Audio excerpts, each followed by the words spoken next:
오늘 함께 나누실 하나님의 말씀은 로마서 12장 9절에서부터 13절까지 말씀입니다.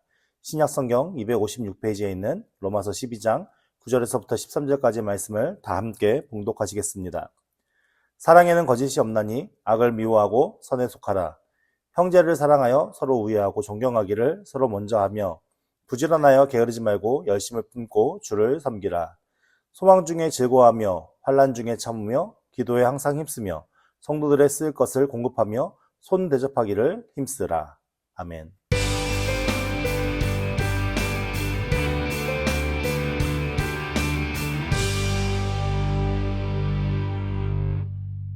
지난주의 말씀을 잠깐 다시 한번 우리가 생각해 보면 12장 3절에서부터 우리 8절까지의 말씀을 통해서 사도 바울이 권면하고 있는 내용, 신앙인이라면, 그리스도인이라면, 우리가 함께 공동체를 이루는 사람들이라면 그 속에서 우리가 주의해야 할 것이 무엇이냐. 3절 말씀에 이렇게 얘기합니다. 내게 주신 은혜로 말미암아 너희 각 사람에게 말하노니 마땅히 생각할 그 이상의 생각을 품지 말고 오직 하나님께서 각 사람에게 나누어 주신 믿음의 분량대로 지혜롭게 생각하라. 결국은 무엇입니까? 교만하지 말라는 거죠. 우리의 위치가 어떤 위치에 있다고요? 하나님의 피조물입니다. 창조주 하나님의 말씀에 순복하고 순종하는 것이 마땅히 우리가 해야 할 일이다라는 것이 전제로 깔려있는 말씀인 것입니다. 그래서 우리 기독교인들이, 신앙인들이, 하나님을 섬기는 자들이 가장 조심해야 할 것은 무엇이냐면 교만해지는 겁니다.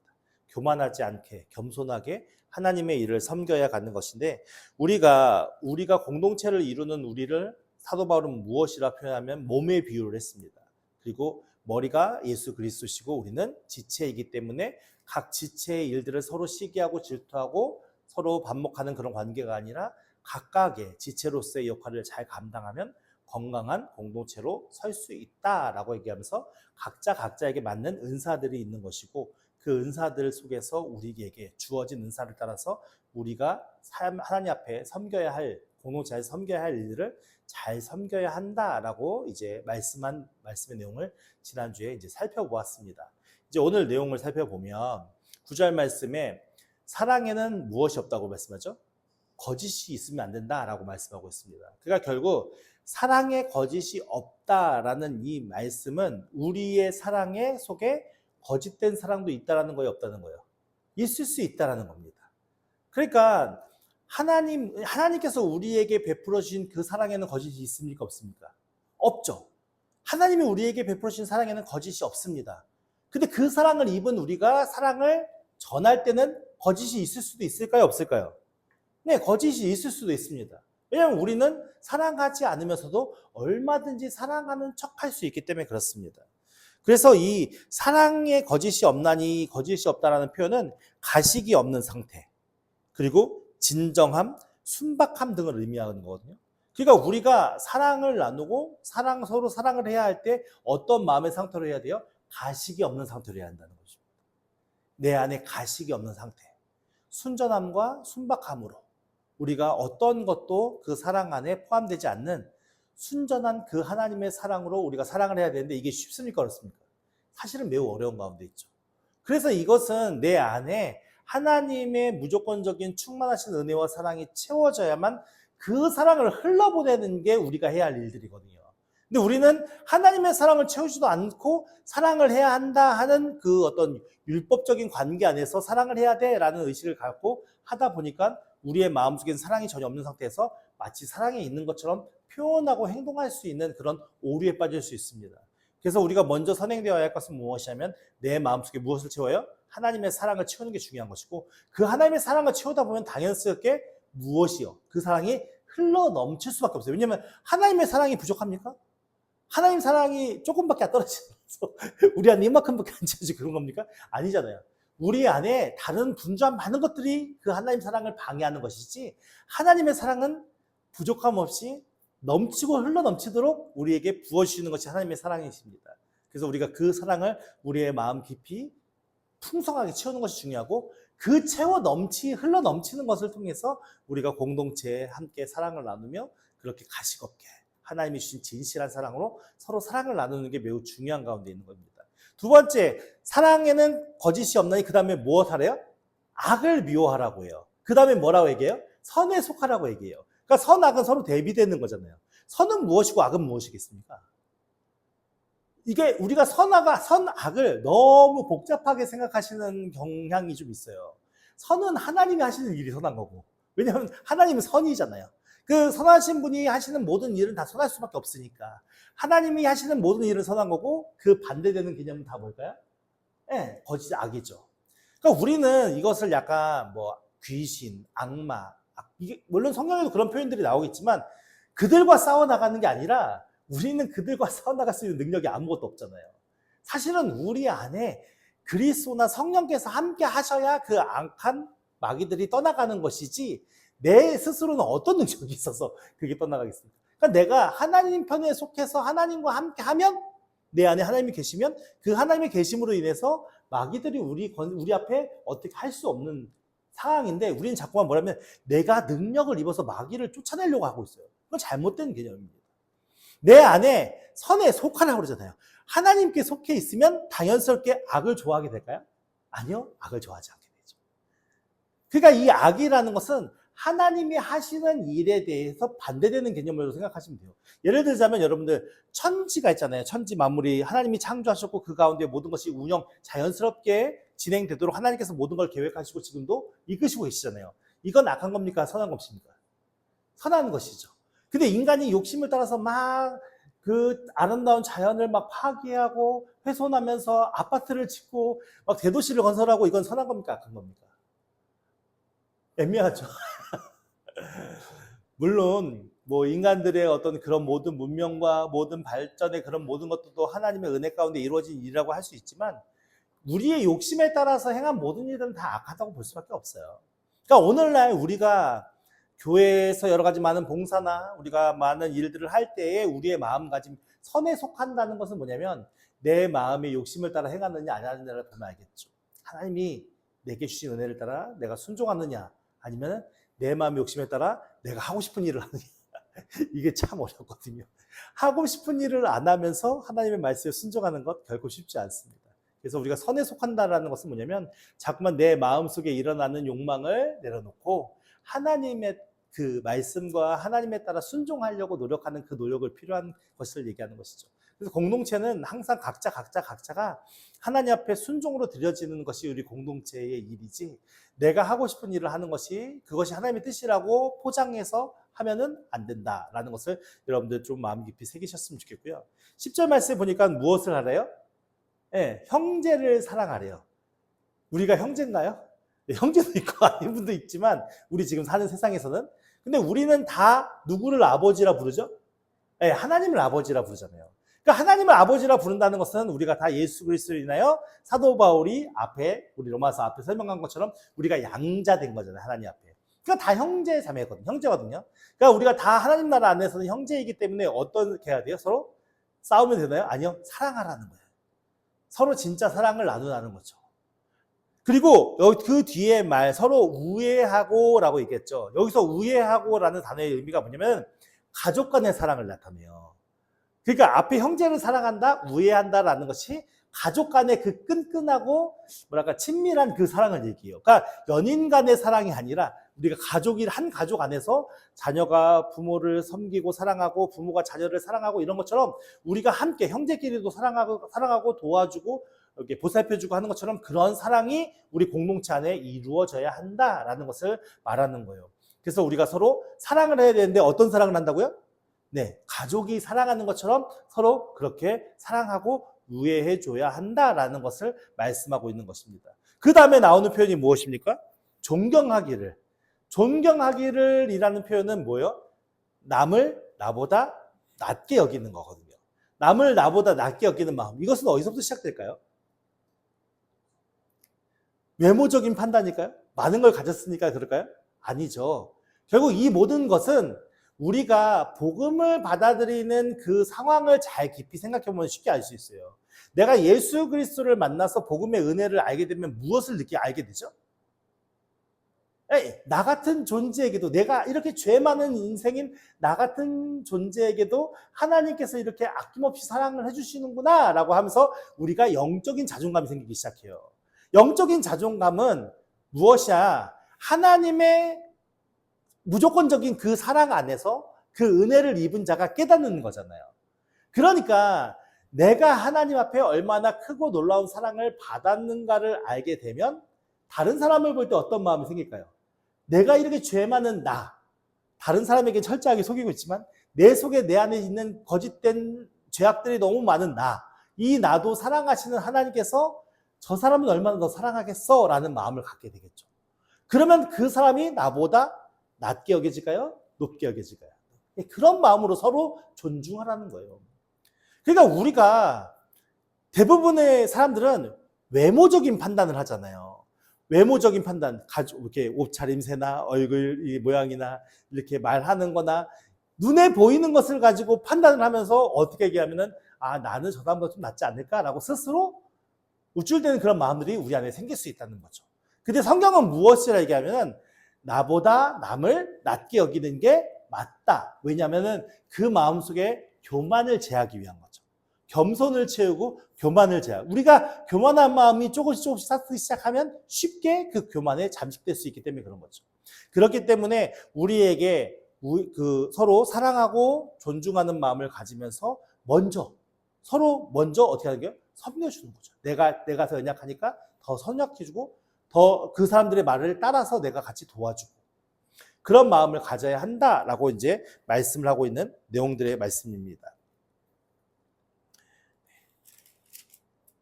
11절 말씀에 보면은 부지런하여 게으르지 말고라고 표현하고 있죠. 근데 여기서 게으르지 말고라는 그 표현들의 그 단어가 사용되었던 것을 구약에 의해서는 어떤 의미가 있냐면 잠언에 보면 구걸하여도 얻지 못한 사람에 대한 표현을 할 때 게으른 자다라는 표현이 있어요. 그리고 일하기 싫어하는 사람 보고 게으른 자다라고 얘기를 해요. 그러니까 구약에 표현되어 있는 내용들은 진짜 우리가 일반적으로 생각하는 게으른 자라는 의미를 담고 있거든요. 근데 신약에 보면은 이 게으른 자가 마태복음 25장 26절에 나오는데 그 마태복음 25장 26절의 내용이 뭐냐면 달란트 비유예요. 달란트 비유에서 한 달란트 받은 사람이 숨겨놓고 나중에 그 주인과 정산을 할 때 주인이 뭐라고 하냐면 이 게으른 자라라고 책망을 하잖아요. 그러니까는 이 신약의 표현의 말씀을 우리가 생각해보면 게으른 자는 어떤 자예요? 네, 하나님의 명령과 하나님의 일이 그에게 부여되었음에도 불구하고 관심이 없는 자가 게으른 자. 그러니까 그렇다면 이 게으른 자가 그런 표현이라면 부지런한 자는 어떤 걸까요? 네, 하나님의 일이 무엇인지를 날마다 분별하려고 애쓰는 자겠죠. 내게 주어진 하나님의 일이 무엇이지? 내가 지금 하나님의 일을 어떤 걸 해야 되는 건지 이걸 막 찾으려고 하는 자가 부지런한 자고 게으른 자는 뭐예요? 하나님의 일에 대해서 도통 관심이 없는 거예요. 그러니까 오늘 우리가 믿음 안에서 부지런한 자, 게으른 자의 개념이 다시 바꿔줘야 되는 거예요. 그러니까 사실은 실상은요. 성경의 이야기하는 선한 청지기는 어떤 역할을 하는 사람이겠습니까? 내 마음대로 하는 사람인가요? 아니, 철저히 주인이 명령한 대로 하는 거예요. 그러니까 우리가 청직이라면 주인의 명령에 열심히 귀 기울이는 자가 부지런한 자고 주인이 명령했을 때 그 명령을 순종하는 자가 지혜로운 자예요. 근데 만약에 때로는 주인이 아무 말 안 할 때도 있겠죠. 그러면 주인이 아무 말 안 할 때 내 마음대로 막 하는 겁니까? 물론 내가 해야 할 일들도 있겠지만 주인이 명령하지 않은 일들은 기다리는 게 맞는 거예요. 그러니까 우리가 눈에 보이는 것처럼 보이는 것으로 판단해서 이 사람은 게으른 자, 이 사람은 부지런한 자에 판단할 수 있을까요? 아니요, 판단할 수가 없다는 거죠. 그래서 우리는 내 자신 스스로가 하나님 앞에서 부지런한 자냐, 게으른 자냐, 이걸 우리 스스로가 판단하는 것이지 이것을 가지고 다른 사람을 판단하는 잣대로 쓸 수 없다라는 것을 얘기하는 겁니다. 그렇기 때문에 부지런하고 게으른 주체는 누가 되어야 되는 거예요? 나 자신이 되어야 되는 거죠. 그래서 열심히 하나님의 뜻을 분별하면서 그 뜻을 이루기 위해서 애쓰는 자가 되어야 되고 그래서 하나님이 우리에게 부여해 주신 사명이 있다면 열심히 최선을 다해서 그 일을 해드리는 게 맞는 것이고 그런 열심을 품고 무엇을 하라고요? 주를 섬기는 거예요. 우리가 섬기는 대상이 명확한 겁니다. 나를 섬기는 게 아니고 목사님을 섬기는 게 아니고 교회를 섬기는 게 아니라 주를 섬기는 거예요. 주가 누구죠? 교회의 머리 대신 그리스도시잖아요. 그냥 우리가 지체라면 당연히 주를 바라보고 주를 섬기는 거예요. 그리고 그 주님께서 명령하신 대로 내가 열심히 순종하면 되는 거예요. 그 주인이 뭐라고 명령하시는지 열심히 바라보면 되는 거예요. 우리가 잊어버리기 쉬운 것 중에 하나가 뭐냐면 자꾸만 우리는 교회 안에서 주어지는 명령과 체계를 따라 우리의 믿음과 신앙을 판별하고 그것이 우리의 행동의 기준이 되고자 하는 그런 상황에 놓여 있잖아요. 근데 실상 우리는 각자 가운데 역사하시는 하나님의 은혜를 바라면서 그 은혜 안에 서는 자들이지 내가 어떤 공동체의 주장과 그런 이야기들로 성장해 가는 게 아니라는 거죠. 그러니까 우리는 하나님께서 우리에게 각자에게 주어진 은혜를 따라서 우리가 믿음으로 성장해 가는 것이고 그 하나님께서 약속하신 그 약속의 일들이 이루어져서 결국 우리는 천국 백성이 되는 것이 우리의 최종 목적지인데 자꾸만 우리는 하나님 아닌 다른 무엇을 하나님 자리에 놓고 그것이 명령하고 그것이 이야기하는 대로 우리는 따라가고 순종하려는 그런 연약함이 우리 안에 있을 수 있다는 거죠. 그래서 여러분들 절대로 우리가 잊지 말아야 하는 것은 저와 여러분들이 섬기는 누구를 섬겨야 한다고요? 아니, 하나님, 주님을 섬겨야 되는 것입니다. 다른 누구를 섬기면 그 섬기는 순간 여러분들은 영적인 오류에 빠질 수밖에 없고 심각한 영적인 기근에 빠질 수밖에 없는 겁니다. 그래서 저와 여러분들이 하나님의 그 은혜를 따라서 주님만 온전히 섬기는 은혜가 있기를 예수님의 이름으로 축원드립니다. 그러면서 12절 말씀에 이제 조금 어려운 내용들이 나오는데 소망 중에 어떻게 하라고요? 우리가 즐거워해야 할 근거가 무엇이었다고요? 소망이에요. 어떤 소망? 예수 그리스도 통한 구원의 소망. 하나님이 우리와 함께 하신다는 소망. 그러니까 우리가 즐거워하고 기뻐하고 행복할 수 있는 근거는 무엇이냐면 우리에게 무엇이 있기 때문에요? 소망이 있기 때문에 그래요. 그래서 우리의 모든 즐거움과 행복의 기준은 하나님이 주신 그 소망이 근거가 되어야 되고 두 번째로 뭐라고 하면 환난 중에 참으며 라고 말씀하고 있습니다. 무엇을 참으래요? 무엇을 참으래요? 네, 환난을. 그러니까 이 환난 중에 참은 이 말씀은 환난 중에 도망가지 말고 계속해서 머물러 있으라라는 의미거든요. 그러니까 환난이 여러분들에게 임하면 어떻게 해야 돼요? 환난을 피하기 위해서 열심히 도망 다녀야 돼요? 아니요, 도망 다니지 말래요. 도망 다니지 말고 계속해서 그 자리에 있으라라는 말씀이라니까요. 그러니까 이 환난을 통해서 하나님께서 우리에게 분명히 무엇을 교육하고자 하는 이유가 있으실 거예요. 하나님께서 아무 이유 없이 우리를 환난을 주시는 분이 아니시잖아요. 하나님이 아무런 이유 없이 우리를 괴롭히고자 우리에게 환난을 주시는 분이 아니시잖아요. 환난을 통해서 우리가 발견해야 할 죄의 모습이 있고 환난을 통해서 우리가 견디고 이겨내야 할 이유가 있는 거예요. 근데 우리는 그 환난을 맞닥뜨렸을 때 좋습니까? 아니요, 좋지 않거든요. 그러니까 성경에 여러 가지 많은 표현 중에 환난은 박해가 있을 수 있고요. 그리고 감옥에 투옥하는 경우도 있었고요. 조롱을 당하는 경우도 있었고 가난한 경우도 있었고 그리고 질병에 시달리는 경우도 있었고 이 외에 많은 일들이 우리 안에 우리의 상황과 환경 가운데 닥칠 수 있는 일들이라는 거죠. 근데 그런 일들을 닥쳤을 때 우리가 다 이겨내고 견딜 수 있는 문제입니까? 사실 쉽지 않거든요. 근데 우리가 이 환난 가운데 도망치지 않고 머물러서 견뎌낼 수 있는 이유가 무엇이죠? 네, 임마누엘의 하나님을 믿기 때문에 그렇습니다. 임마누엘의 하나님이 뭐죠? 주님이 나와 함께 하신다는 거죠. 하나님이 나와 함께 하신다는 거죠. 그러니까 결국 나 혼자서는 이 환난과 이 역경을 이겨낼 수 없지만 지금 누가 나와 함께 하시면? 네, 주님이 나와 함께 하시면 그 주님이 함께 하심으로 인하여서 내가 그 모든 환난 가운데 머물러 서서 견디며 이겨나갈 수 있는 것입니다. 그 주님이 계셔야만 결국 무엇을 할 수 있는 거예요? 이 환난 가운데 이 환난을 주신 하나님의 뜻을 이해하면서 그 가운데 나의 연약함을 발견하고 그 가운데 우리가 세워야 할 것과 우리가 교훈받고 교육받아야 할 것이 무엇인지를 알 수 있기 때문에 그렇습니다. 그래서 우리에게 환난이 닥쳐오면 우리와 함께 하시는 주님을 간절히 붙들고 그 환난 가운데 머물러 있으면서 우리가 견디어 이겨내는 것이 중요한 것입니다. 그렇게 환난을 이겨내기 위해서 무엇을 한다고요? 기도에 항상 힘써라 라고 말씀하고 있습니다. 기도에 항상 힘쓰다라는 말씀은 기도하기 위해 계속 분주하다. 기도하는 데 더욱 계속 전념하다라는 의미를 담고 있습니다. 우리가 계속 제가 기도 때나 말씀 때 주님과 동행해야 됩니다. 주님과 동행해야 됩니다라는 표현을 많이 쓰잖아요. 근데 주님과 동행하는 것의 가장 전제 조건이 뭡니까? 가장 중요한 핵심 맥락이 뭡니까? 네, 기도입니다. 기도. 주님과 동행한다는 것은 동행한다는 말이 같이 걷는다라는 거잖아요. 같이 간다는 얘기잖아요. 같이 갈 때의 가장 큰 핵심은 옆에 주님이 있다는 걸 인지하는 것이겠죠. 기도를 열심히 해야 되는 이유는 뭐냐면 기도는 영적인 호흡이잖아요. 영적인 호흡이라는 것은 무엇이냐면 나와 하나님의 관계를 세워주는 거예요. 근데 나와 하나님의 관계를 세울 때 가장 중요한 게 기도죠.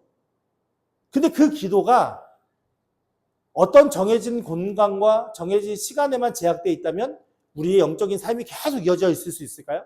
그게 어렵다는 거죠. 그래서 주님과 동행해야 한다라는 이 표현 속에 기도가 중요한 핵심을 잘 잡고 있는 것은 내가 가는 모든 곳과 모든 상황과 모든 길에 누가 함께 하신다는 거예요? 하나님께서 함께 하신다는 거죠. 그러니까 그 하나님을 내가 붙들고 놓치지 않는 거.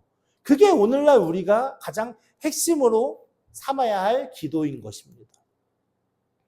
그렇게 우리가 주님을 놓치지 않는 것, 주님을 놓치지 않게 계속 끊임없이 주님을 찾고 붙들고 그 하나님 앞에 우리의 어려움과 형편과 죄악됨과 야약함을 말씀을 드리고 하나님의 도우심을 구하는 것. 그것이 기도인데 그 기도를 통해서 하나님과의 임재를 경험하면 당연히 환난 속에서 참아줄 수 있고 견딜 수 있고 그 하나님께서 환난을 이겨내시는 그 모든 것을 통해서 우리가 무엇이요? 진짜 하나님이 우리와 함께 하심으로 말미암아 내가 천국이 우리의 것이고 그 우리에게 진정한 소망이 생기면서 그 소망으로 인해서 즐거워할 수 있는 겁니다. 그러니까 이게 한 문장으로 된 이유가 있는 거죠.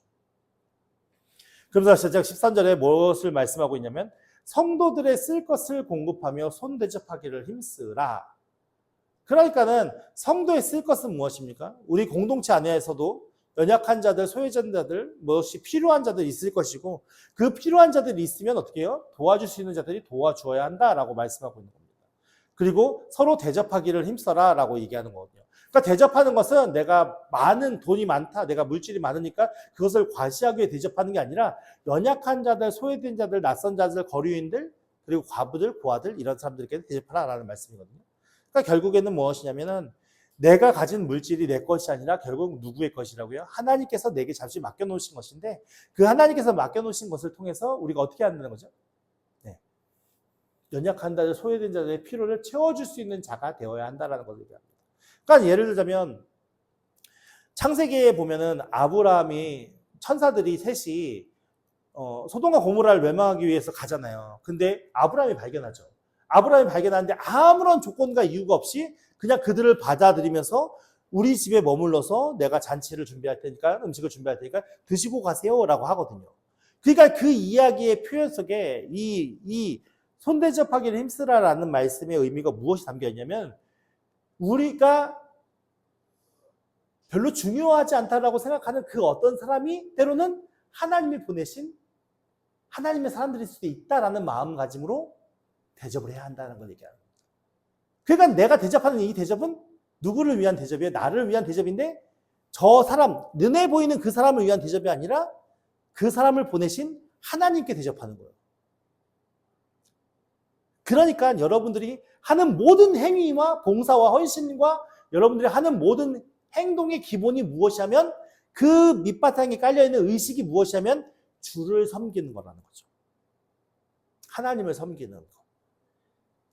이것이 여러분들의 가장 밑바탕이 되어져서 내가 어떻게 하면은 내가 가진, 내가 하나님의 받은 은혜대로 내가 지금 누리고 있는 그것을 따라서 우리의 공동체와 우리 주변에 내가 사랑하는 사람들과 아직 하나님을 모르는 사람들에게 어떻게 하면 그 사랑을 나눠줄 수 있을까? 우리가 아까 잘 살펴보지 못했는데 9절 말씀에 사랑에는 거짓이 없다라고 얘기하면서 10절 말씀에 형제를 사랑하라라고 말씀하셨잖아요. 근데 예수님께서 제자들에게 사랑하라라고 말씀하셨죠. 근데 요한복음 13장 34절 35절 말씀이 뭐라고 했냐면 새 계명을 너희에게 주노니 서로 사랑하라. 내가 너희를 사랑한 것 같이 너희도 서로 사랑하라. 너희가 서로 사랑하면 이로써 모든 사람이 너희가 내 제자인 줄 알리라. 그러니까 결국은 뭐냐면 우리가 사랑을 베풀고 사랑을 행하는 자가 되어야 누가요? 사람들이 우리가 누구인지 알아요? 하나님의 제자인 줄 알아요. 예수님의 제자인 줄 아는 거예요. 결국 사랑하지 못한다면 어떻게 되는 겁니까? 우리는 하나님의 영광을 나타낼 수 있는 존재가 못 되는 거예요. 그래서 우리에게 중요한 게 뭐냐면 하나님을 섬기는 기본 바탕에는 하나님이 내게 주신 은혜를 따라 감사한 그 사랑의 반응으로 내가 섬기는 거예요. 하나님을 섬기는 그 섬김이 하나님이 지금 눈에 보이지 않으니까. 근데 우리가 지금 맞닥뜨리는 현실은 지금 실제 상황이잖아요. 이 상황 속에서 하나님께서 기뻐하시고 즐거워하시고 하나님께서 진짜 원하시는 것을 잘 분별해서 우리가 사랑으로 섬겨드리는 이것이 신앙생활의 가장 기본 핵심이라는 거예요. 그 핵심으로 어떻게 하라고요? 형제 사랑하듯이 공동체도 사랑하고 열심히 주의 일도 열심히 섬기고 무엇이에요? 뒤에 나오는 것처럼 계속 이어서 소망 중에 기뻐하고 환난도 견디고 기도하는 것처럼 열심히 하나님 앞에 기도하고 그리고 여러분들 주변에 우리 사람들이 필요한 그 어떤 공급이 필요하면 내가 그 주를 섬기듯이 사랑하는 마음으로 그들을 사랑해 줘야 한다라는 거였어요. 그러니까는 기본 베이스로 우리의 행동의 가장 주체 근본은 주를 섬기는 것인데 하나님께서 나를 사랑하신 것 같이 우리도 서로 사랑하는 것. 결국 이것이 내가 삶에서 가장 크게 하나님을 드러낼 수 있는 방법이다라고 우리는 믿고 깨달을 수 있는 것이죠. 예수님께서 제자들에게 하신 말씀이니까. 사랑합시다 이제. 서로 주를 섬깁시다. 네. 교회를 섬기지 마시고 목사를 섬기지 마시고 주를 섬기시기 바랍니다. 이것이 진짜 말씀입니다. 네. 여러분 안에 성령께서 함께 하시니까 여러분께서 그리스도께서 함께 하시니까 여러분 안에 하나님께서 함께 하시니까 그 하나님을 믿고 의지하는 마음으로 어디서든 주를 섬기며 하나님을 기쁘시게 하며 우리가 더 주님을 사랑한다고 그렇게 표현하면서 믿음으로 승리하는 저 여러분 되기를 예수님으로 축원을 드립니다.